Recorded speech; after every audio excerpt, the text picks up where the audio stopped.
que, por reverência, a gente costuma se colocar de pé. Então vamos nos colocar de pé e vamos ler a palavra que Deus colocou no meu coração.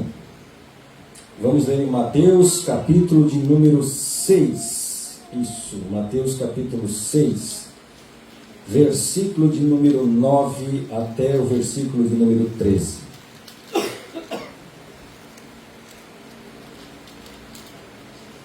A palavra que o Senhor colocou no meu coração para nós meditarmos nessa noite. Os irmãos acharam Mateus 6 e 9? Amém. Diz assim: portanto vós orareis assim: Pai nosso que estais no céu, santificado seja o teu nome, venha o teu reino, seja feita a tua vontade, tanto na terra como no céu. O pão nosso de cada dia dá-nos hoje. Perdoa as nossas dívidas, assim como nós perdoamos os nossos devedores. E não nos induzas à tentação, mas livra-nos do mal, porque teu é o reino, e o poder, e a glória para sempre. Amém. Os irmãos podem tomar esse assento. É claro que todo cristão conhece a oração do Pai Nosso, né? Ou pelo menos deveria, né? Em Lucas, capítulo de número 11, no versículo de número 1, os discípulos pedem para Jesus para que ele lhes ensinasse a orar. E Jesus lhe ensina, né, essa oração maravilhosa. É claro, irmãos, que essa oração não se trata, né, de algo a ser repetitivo, mas serve como um modelo para as nossas orações. Até porque em Mateus capítulo 6 e o verso de número 7, Jesus mesmo, ele nos diz assim: e orando, não useis de vãs repetições como gentios, que pensam que por muito falarem serão ouvidos. Foi o próprio Jesus que disse isso. E lá em Lucas 6 e 12, nós vemos, né, que Jesus ele subiu ao monte para orar, e ele passou a noite todinha em oração a Deus. Então é evidente que ele não passou a noite toda repetindo essa oração: Pai nosso que está no céu, Pai nosso que está no céu, Pai nosso, como se fazia antigamente. Nós mesmos fazíamos isso. Mas essa oração, ela é um modelo para que quando nós dobrarmos os nossos joelhos e formos a Deus em oração, a gente possa usar esses mesmos princípios, esses mesmos conceitos nas nossas orações.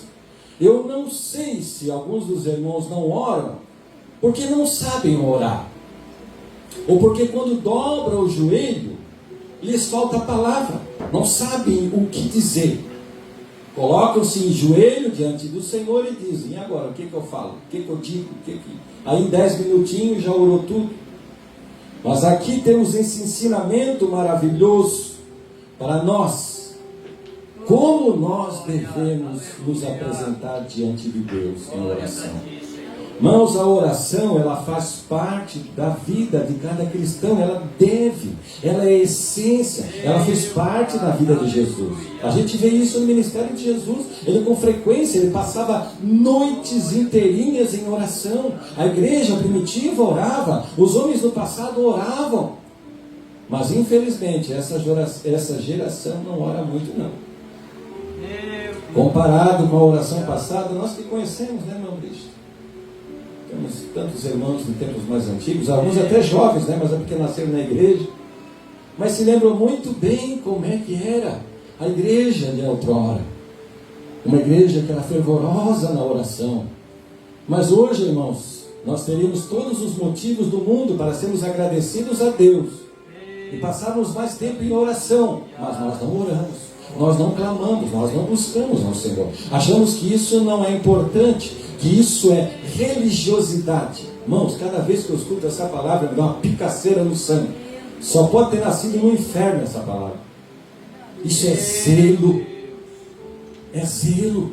É desejo de ter comunhão com Deus. Essas pessoas se escondem atrás de palavras, de efeitos, palavras bonitas, para se esconderem, para negligenciarem a essência do cristão, de ter comunhão com Deus através da oração. Não dá para negligenciar. Mas, por outro lado, será que estamos orando de maneira adequada? Será que as nossas orações já não estão influenciadas por essa cultura secular que invadiu a igreja nos últimos tempos? Então, analisemos essa passagem maravilhosa, aonde Jesus nos ensina a orar. E vamos fazer uma avaliação de como é a nossa oração, baseada naquilo que Jesus ensinou. Porque é isso que o Senhor espera de nós, que nós apresentamos a Ele, mas uma oração adequada, e que nós não venhamos a fazer oração de tolo, porque infelizmente muitos a fazem. Amém? Diz assim, nesse modelo que Jesus nos ensinou, ele começa dizendo: Pai nosso que estás no céu. Irmãos, quando a gente estuda todo o Sermão do Monte, capítulo 5, 6 e 7 de Mateus, aparecem pelo menos 14 vezes a expressão Pai. Algo que não era tão comum nos tempos do Antigo Testamento. Mas Jesus traz-nos a ideia que nós podemos ter uma comunhão íntima com Deus. E Ele ensina que quando nós dobrarmos o nosso joelho, nós temos que ter em mente que estamos orando a um Deus que tem o coração de um Pai. Não é como os deuses pagãos daquela época, que eram deuses rancorosos, raivosos, ciumentos, que precisavam ser aplacados com oferendas, porque senão eles ficavam revoltados na cabeça deles, na mitologia deles. Estou falando da mitologia grega, romana. E esses deuses supostamente enfurecidos mandavam terremotos, mandavam enchentes, mandavam pragas e mandavam todo tipo de dificuldade. Eram deuses rancorosos e as pessoas viviam oprimidas por essa religião. Mas não é o caso nosso. Jesus nos mostra algo diferente. Que quando a gente se relaciona com Deus, quando você dobra o seu joelho lá na sua casa, tenha em mente uma coisa: você está conversando com um Deus que tem o coração de um Pai. Irmãos, qual é o pai que quer o mal do filho? Estou falando de pessoas que têm a sã consciência, né? Eu estou falando de pessoas com problemas mentais, né? Distúrbios de toda sorte. Mas pessoas, normalmente, irmãos, a essência é essa do pai: proteger, amparar, socorrer. O filho chega e diz: Pai, preciso de ajuda. Mas pode ligar para mim a hora que for. Você é meu filho? Mas é de madrugada, mas não tem hora. Meu filho ligou para mim assim: pronto, que é onde que vamos, é já. Se você também tem certeza, não é diferente com você faz também, tem certeza, a mesma coisa. E você, quando chega-se diante de Deus, chegue com essa consciência: você está falando com Deus que é Pai. Não é um Deus raivoso. Irmãos, quando me converti, eu tive um pouco de dificuldade para entender isso. Muita dificuldade. Porque, claro, a minha referência de pai era uma outra. E eu tinha medo de Deus. Eu tinha pavor de Deus. A minha esposa está ali, ela sabe. Ela acompanhou meus primeiros passos na igreja. Levantava um profeta na igreja, eu queria morrer. E não é que eu tinha pecado, não era nada, não tinha feito nada. Mas eu pensava: se meu pai fez, imagine se Deus, o que Ele pode fazer comigo. Porque eu não tinha referência. Até que um dia Ele se manifestou a mim, curou a minha vida, curou meus traumas. Eu pude entender que era um pai. Ele transformou meu pai, fez do meu pai. O coração do meu pai era como o coração de uma criança. Falava de Jesus, ele já se derretia e chorava. Oh, transformação gloriosa, o que ele fez na vida do meu pai. E ele pode fazer isso na vida de qualquer um. Deus é Pai. Quando você dobrar o seu joelho, tenha isso na sua consciência. Então, se Ele é Pai, você pode falar tudo para Ele. Você já percebeu isso? Você dobra o joelho, você pode contar até os teus problemas mais terríveis e tenebrosos. Aqueles problemas que você não quer compartilhar com ninguém, que você sabe que as pessoas não vão lhe compreender e não vão lhe aceitar. Pelo contrário, vão lhe censurar. Mas você pode chegar diante dele e dizer: Senhor, não estou conseguindo. Senhor, não estou dando conta. Eu queria, mas não consigo. Mesmo aquelas coisas mais terríveis, você pode se chegar a Ele, porque é tudo que Ele quer. Ele é Pai e Ele vai socorrer. Oh, que coisa maravilhosa! Mesmo quando a vida nos traz tempestades, dificuldades, a gente pode chegar-se diante dele com essa confiança e dizer: Senhor, me ajuda, Senhor, me socorre. E Ele é Pai. Olha, irmãos, Ele está ali pronto para lhe atender. Ele está ali pronto para lhe ajudar. Ele está pronto. Lança sobre Ele toda a tua ansiedade, porque Ele tem cuidado de vós. Chegue-se a Ele, tendo essa concepção, essa certeza. Mas, irmãos, entendamos que nem todo homem sobre a terra é filho de Deus. E nem todo homem pode chamar Deus de Pai. Não é porque agora somos criaturas, fomos criados por Deus. A nossa relação, antes éramos como criaturas, obras das mãos de Deus. Deus nos criou, éramos criaturas. Mas uma vez que aceitamos a Jesus pela fé, é estabelecido um novo vínculo. Agora nos tornamos o quê? Filhos de Deus por adoção. E se agora somos filhos por adoção, nós podemos nos chegar a Ele. Não é todo homem que pode não, mas todo aquele, está escrito lá João 1:12, mas todo aqueles, ou todo quantos o receberam, deu-lhes o poder de serem feitos filhos de Deus, aos que creem no seu nome. Agora eu posso me chegar a Deus. Antes eu era uma criatura, mas agora eu fui levado à condição de filho adotivo. Você é filho de Deus por adoção e você pode se chegar a Ele. Mas uma coisa preciosa, irmãos, nós temos que entender, quando a gente também faz essa oração, colocamos a nossa consciência em funcionamento. Porque se Ele é meu Pai, e você também ora, Pai Nosso. Ele ora, Pai Nosso, Pai Nosso, Pai Nosso. Todo mundo ora, Pai Nosso. Mas sabe o que nos torna? A coisa que é comum a cada um de nós que está aqui. Existe algo que é comum a cada um de nós.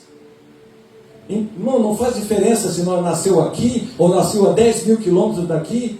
Nós temos a mesma coisa em comum. Nós temos o mesmo Pai. Aleluia. Somos a família de Deus. E é por isso que nos tratamos como irmãos. Aleluia. Irmãos, e tudo que um pai quer é que exista o que entre os filhos? Harmonia. Qual é o pai que quer ver os filhos em harmonia? Ali em contenda, confusão, discórdia. O Senhor não quer isso não.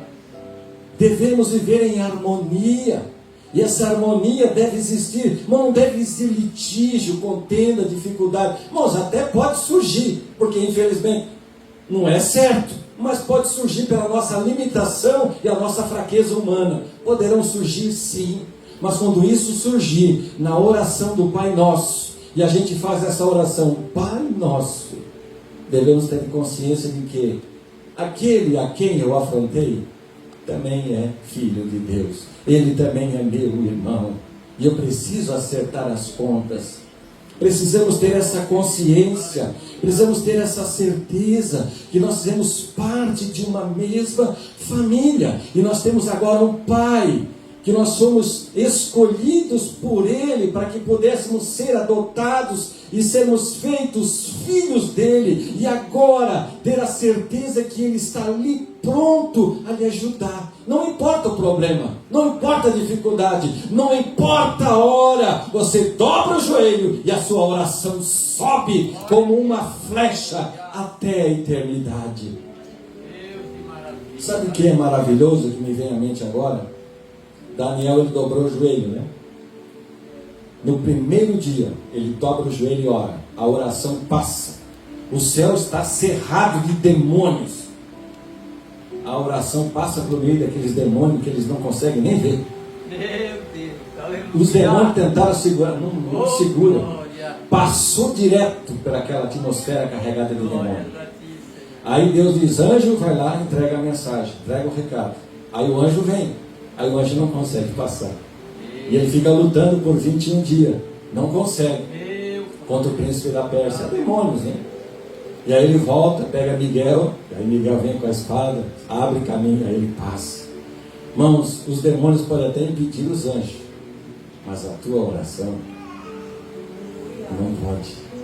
É por isso, irmãos, que quando você dobra, olha o privilégio que é orar. Por que as pessoas se refutam tanto a orar? Por que é tão difícil orar? Não seguimos esse modelo. Você dobra o joelho. Primeira coisa que vem na mente: eu estou diante do meu Pai. E eu posso rasgar o meu coração. Eu posso falar para Ele o que me machuca, o que me dói, o que realmente está me afligindo, porque Ele é meu Pai. Ele não vai me censurar. Ele não vai pegar e me esmagar. Ele não tem prazer em dizer assim, olha, eu vou te esmagar porque eu não te suporto. Ele não vai fazer isso. Ele vai nos ouvir atentamente. Ele vai nos ouvir atentamente. Depois diz assim na sequência: santificado seja o teu nome. Santificar o nome de Deus é torná-lo especial, não é? Separado dos demais, separado de tudo que é comum, de tudo que é profano. É estimar, é selar, é honrar, é reverenciar. Então quando você chega diante de Deus, você chega com esse coração quebrantado, reverente. A irreverência pertence aos filhos do mundo, ok? O crente é reverente. Ele sempre se chega diante de Deus com reverência, honrando, zelando as coisas de Deus. Ele não chega e não se refere a Deus como o cara lá de cima. O que é isso? Meu Deus. Que reverência. Meu Pai. Aleluia. Irmãos, dizem que os serafins, segundo os teólogos, os serafins são os santos, os anjos, né? São os anjos mais santos da criação. E esses anjos, quando chegam, eles assistem a Deus diante do trono. Só que quando eles chegam diante de Deus, com duas asas, eles cobrem o rosto. Duas asas, eles cobrem os pés. Com duas asas, eles voam. Alguns dizem que isso é comportamento de reverência. Não, se os anjos, contemplando a face de Deus, eles se portam com reverência, como é que o crente ele pode ser irreverente? Como é que o crente ele se entra dentro da igreja, se estarra de qualquer jeito? Faça isso na frente de um juiz, vai lá e faz. Eu vi de alguém que foi fazer na frente do juiz. Tem até na internet, alguém que foi bancar o bobão lá na frente do juiz, estarrou-se lá, o juiz pegou, chato. Pensa onde é que tu estás, te comporta. Mas o crente da presença de Deus, eu sei que aqui, graças a Deus, nós não temos, mas que isso não venha acontecer. Que a gente entre aqui dentro, irmãos, Irmãos, aqui você abre a boca, dá glória a Deus, dá aleluia, fala em mistério, língua estranha, levanta a mão. Irmãos, isso não atrapalha culto de maneira nenhuma. Mas quando a pessoa começa a conversar, pega o celular na mão, né, a não ser que você, de repente, está prestando, né, algum turno, né, de emergência, talvez alguma pessoa, nós temos pessoas aqui da área médica, né, da saúde, que às vezes está ali, né, necessitada, é uma coisa, mas a gente sabe que não é isso. Muitas pessoas ali não ficam passando ali, sei lá o que, Facebook, sei lá o que estão vendo. Não estão na presença de quem? Mas quando você dobrar o seu joelho, tenha isso em mente, você está na presença de um Deus Santo. Você tem que entender que o atributo mais importante de Deus é a sua santidade. É o atributo mais mencionado na Bíblia, mais de 800 vezes, dizendo que Deus é santo. Então, quando você chegar diante dele, irmãos, tenha essa convicção. Você está diante de um Deus que é santo. Por outro lado, quando você se depara com Isaías, né, que ele viu a glória de Deus, o que foi que ele percebeu? Ele viu a glória. Primeira coisa que ele percebe: ai de mim, que sou um homem de impuros lábios e habito num povo de lábios, no meio de um povo de lábios impuros. Ele percebeu isso na hora, porque ele chegou diante da glória, ele chegou diante da santidade. Mas isso que é importante, porque se você chega diante dele na sua oração com esse sentimento, reconhecendo a santidade de Deus, você não está na frente de alguém ali qualquer, o seu amiguinho, não. Você chega com reverência na presença de Deus, e aí você tem a oportunidade de olhar para você mesmo e ver a própria miséria. Olha, irmãos, diante de Deus, todo ser é pecador e miserável. Claro que agora, em Cristo Jesus, Deus olhando para nós, já não vê mais a nossa miséria, mas é outro conto. Mas Ele vê a justiça de Cristo na nossa vida.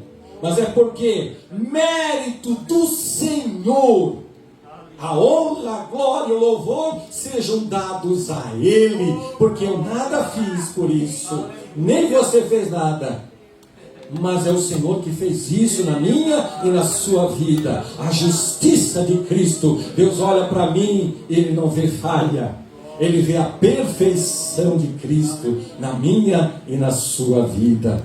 Tenhamos essa convicção, irmãos. Então, irmãos, quando santificar o nome de Deus, não é, irmãos, aquele mesmo princípio que tinha lá os judeus, e tem até o dia de hoje, que eles não citam o nome de Deus, né? Eles só citam o nome de Deus em algumas ocasiões especiais, né?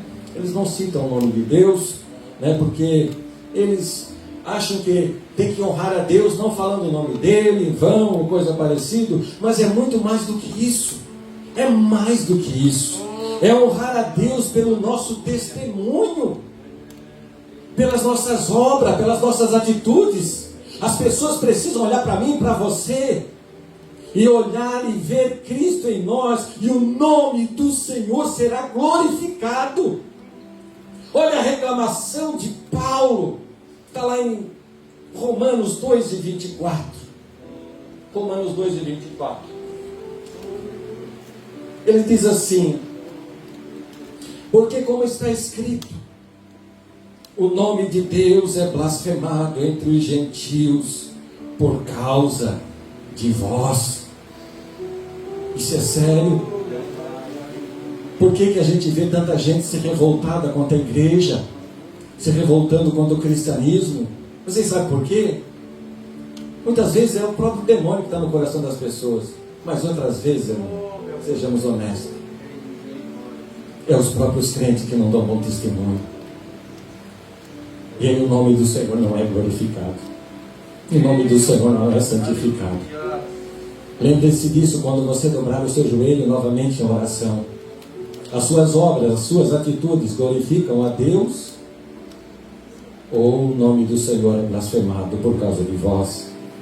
1 Timóteo 6:1. Olha o que Paulo ensina a Timóteo. Ele diz assim, ó, que todos os servos que estão debaixo do jugo estimem os seus senhores por dignos de toda honra, para que o nome de Deus e da doutrina não sejam blasfemados. Ele está dizendo assim, Timóteo, ensina nas igrejas, por onde tu passar, que os servos, porque naquela época existia servos, não é?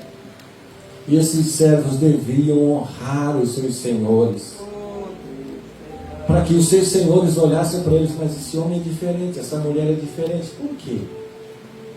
O que ele tem de diferente? Aí depois ele vai descobrir, ela é cristã. Oh, que coisa maravilhosa ser, né? Quem dera tivesse bastante servos cristãos. Aí o nome do Senhor seria o quê? Glorificado. Isso é santificar o nome de Deus. Amém?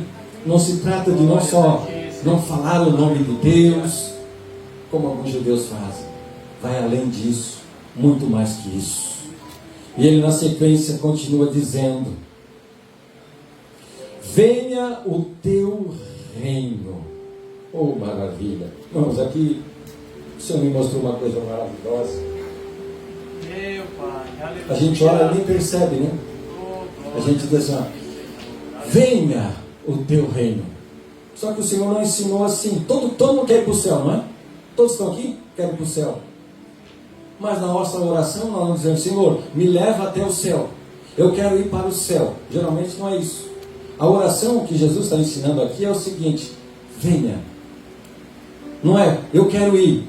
Não é eu quero ir. É, venha o teu reino. Né? Pedimos que o reino de Deus seja estabelecido aqui. E o reino de Deus, segundo Paulo escreveu em Romanos 14, 17, né? Está escrito lá que o reino de Deus não é comida nem bebida, mas justiça, paz e alegria no Espírito Santo. Então o reino de Deus, quando a gente vai na oração, quando você dobra o seu joelho, você pede, Senhor, que o teu reino seja estabelecido. Aonde? No meu coração. Você ora, você pede, Senhor, que o teu reino seja estabelecido. Na terra ainda não, a terra será depois, mas que agora o teu reino seja estabelecido aqui dentro de mim. Eu tenha paz, que eu tenha alegria, que a justiça do Senhor esteja dentro do meu coração. Então o reino de Deus, irmãos, não é como os judeus pensaram, que ele viria com aparência externa, exterior, achando que o Messias viria como um grande conquistador, desembainhando uma espada e conduzindo na liderança o povo de Israel até o triunfo sobre todos os seus inimigos, para que o reino dele fosse estabelecido na terra, um reino baseado na força e na espada. Não é isso. Jesus declara-nos claramente. Leiamos Lucas 17 e 20. Lucas 17 e 20. Aonde está o reino de Deus? É o fariseu que faz a pergunta. Como eu disse, eles acreditavam no reino que viria pela força, pela imposição da espada, um reino terrestre. E diz assim, interrogado pelos fariseus sobre quando havia de vir o reino de Deus, respondeu-lhes e disse: o reino de Deus não vem com aparência exterior. 21. Nem dirão ei-lo aqui ou ei-lo ali, porque eis que o reino de Deus está dentro.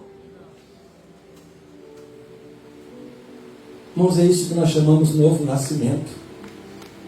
É isso que é nascer de novo. Isso que é ser transformado em nova criatura. É o reino de Deus estabelecido dentro de nós. Não. Se isso não aconteceu, eu sinto muito. Você precisa nascer de novo. O seu cristianismo não é um cristianismo genuíno, verdadeiro. Ele é um cristianismo nominal, baseado em apenas algumas convicções humanas. Mas o cristianismo verdadeiro, ele nasce aqui. A palavra entra no coração, ele sente: ah, miserável pecador que eu sou, eu mereço a morte. Foi isso que eu senti no dia que o Senhor falou comigo. Eu vi toda a minha miséria, eu vi como eu merecia a morte, mas o Senhor me chamou. Eu disse: é agora. Não, eu não pensei em pai, não pensei em mãe, não pensei em amigo, não, eu não pensei em ninguém. Eu pensei: é eu e Deus. Mas as pessoas querem aceitar Jesus mediante condições. Ah, se for segundo a minha condição, eu quero Jesus, senão eu também não quero.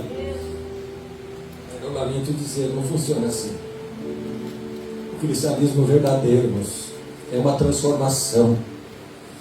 Ele acontece dentro do coração daquele que foi restaurado, daquele que foi mudado, daquele que o Espírito Santo entrou, quebrou, expôs toda a miséria. Irmãos, não importa se você nasceu na igreja, todos nós temos que passar pelo novo nascimento. Não tem jeito. Nós temos muitos irmãos que nasceram na igreja aqui, ou pelo menos se converteram bem novinho, né? Talvez criança ainda vieram para a igreja. Mas sabe de uma coisa: é necessário nascer de novo. É necessário que o reino de Deus venha. A sua oração você deve pedir: Senhor, eu quero ser como o Senhor quer. A minha oração, eu oro, eu peço: Senhor, eu quero ser o que o Senhor quer. Eu não consigo, mas eu também não desisto.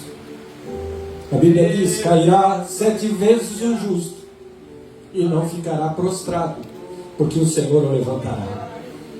É nisso que eu creio. Se o Senhor nos diz que nós devemos perdoar o nosso irmão 490 vezes num dia, será que Deus vai ter a capacidade de não nos perdoar 1, 2, 3, 10, 20, 30, 40, 50 vezes no dia? Irmãos, quantas vezes a gente for, se a gente chegar diante dele e dizer: Senhor, venha o teu reino, reino de justiça, porque no meu coração, no coração do homem sem Deus, não tem justiça, tem pecado. Mas quando ele aceita Jesus, a justiça de Cristo agora habita nele. Aleluia. E agora o Senhor olha para mim, olha para você. O diabo vem e diz: mas ele ali. O diabo acusa, hein? Pensa que não? Ele acusa. E Deus olha: não estou vendo nada. É perfeito. Ele é a imagem do meu filho. Não estou vendo nada. Não, mas não vejo nada. Ele está perfeito. Oh, que coisa maravilhosa. Isso é o cristianismo. Mas isso não deve ser motivo para que você viva no pecado. Não é isso. Porque se você tem desejo de praticar o pecado, você ainda não nasceu de novo. Você não nasceu de novo. A gente peca por impulso, por falta de vigilância. Às vezes nos falta vigilância e a gente tropeça. Mas não é a nossa alegria. Pelo contrário, quando você dobra o joelho, você às vezes nem quer orar naquele dia, né? Você está dirigindo ali no trânsito, daqui a pouco tem aqueles filhos do Nabucodonosor, né? Tem sempre. Aí ele já vem ali, já te xinga, já faz aquele escândalo, buzina, faz aquele trafego todo. Aí, um momento de falta de vigilância, depois aí você diz: ai, que foi que eu fiz? E aí chega a hora da oração, e você olha no relógio: tem que orar. Não, mas agora eu vou escovar os dentes. Tem que orar. Não, mas eu tenho que fazer outra coisa. Porque você tem vergonha. Porque a gente é. Irmãos, o pecado na vida do crente salvo não faz bem. Não faz não. Ele faz mal. O crente, quando peca, se sente mal. O ímpio não. O ímpio, ele se sente feliz. Ah, eu fui lá, eu fiz isso, fiz aquilo. E tem prazer de contar. Se sente alegre em contar aquilo ali. O crente não. O crente, quando ele peca, ele vai para a oração e diz: ah, foi o que eu fiz, Senhor. Senhor, me perdoa. Tira isso de mim, está me fazendo mal. Faz mal. Você chega e diz: Senhor, o pecado faz mal. Ele não me faz bem, eu não quero isso dentro de mim. É assim que o crente deve chegar-se. É pedir que o reino de Deus seja estabelecido na minha e na sua vida. Venha, Senhor, o teu reino. Estabelece o teu reino no meu coração. Depois ele diz assim: faça-se a tua vontade, assim na terra como no céu. Nós oramos e devemos orar nas nossas orações: Senhor, faça-se a tua vontade. Muitos crentes não chegam assim. Alguns crentes chegam lá e dizem assim: determina. Eu nunca vi isso na Bíblia. A minha Bíblia diz o contrário. Seja feita a tua vontade. O próprio Senhor Jesus, Lucas 22:42, pode colocar ali.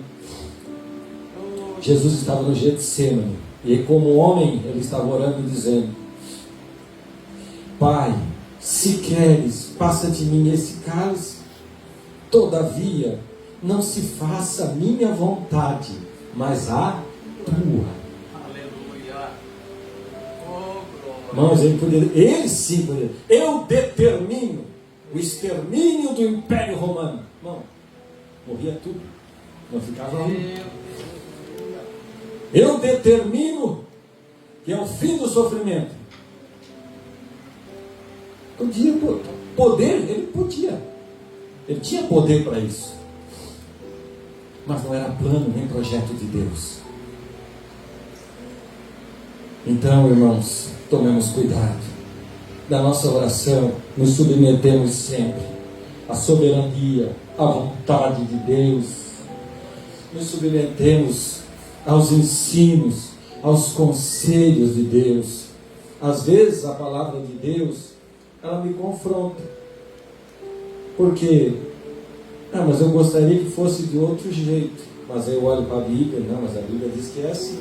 Tá bom. Então eu vou fazer conforme a Bíblia está mandando fazer. Não é a minha vontade, não é a sua vontade. Então quando você for em oração, tenha isso em mente.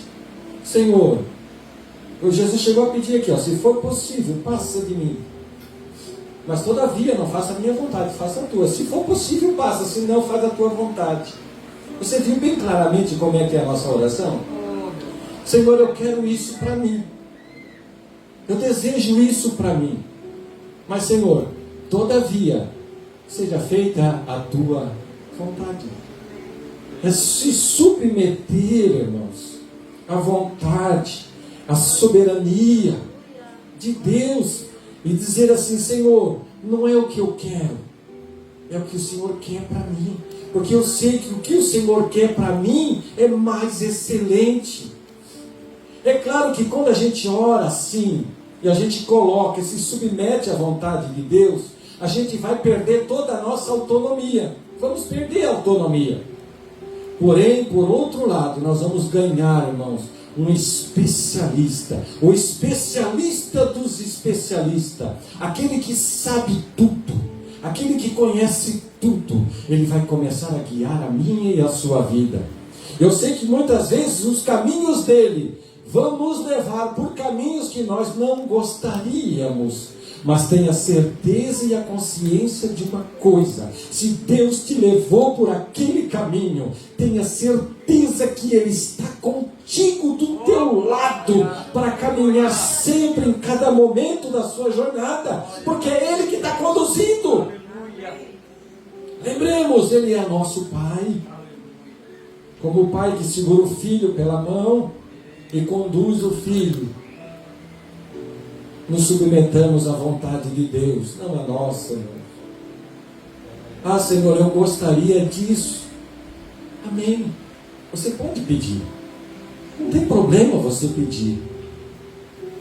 Mas coloque sempre sobre a perspectiva de que se isso é ou não a vontade de Deus. É a vontade de Deus? Amém. Deus vai conceder, irmãos. Irmãos, sabe o que é orar no Espírito?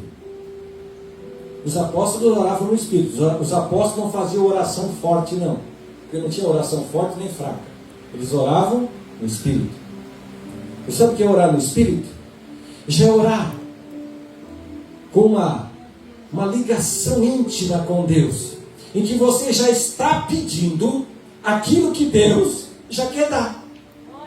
Não tem como dar errado um negócio desse? Aleluia. Não tem como dar errado. Você já está pedindo aquilo que Deus quer te dar.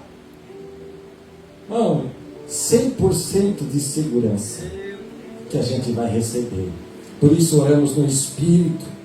Não confiamos nesse negócio de oração forte, essas coisas aradas que eles inventaram aí, por aí afora.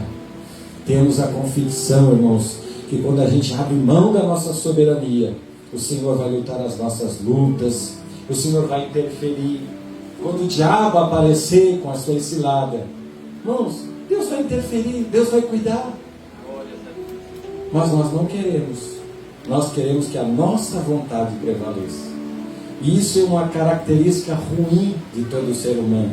Você já vê isso desde as criancinhas mais pequenininhas, né? A criança está esperneando ali, quer ir para o chão. O pai diz, mas o chão está sujo. Não, o chão não vai. E ele fica se esperneando, não sabe nem falar, mas já quer tomar as próprias decisões.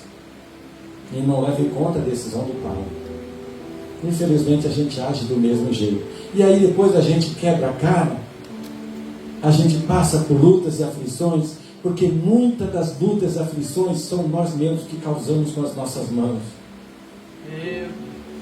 E aí até Deus poderia dizer, agora te vira, foi você que escolheu. Mas Deus é tão bom, irmãos, que mesmo nessa hora a gente pode chegar diante dele e dizer, Pai, eu errei, eu tomei o caminho errado, eu não me submeti à tua vontade, eu quis fazer a minha própria escolha, a minha própria vontade, eu não me submeti à tua soberania e agora estou em dificuldade. Senhor, me socorre. Ele vai socorrer.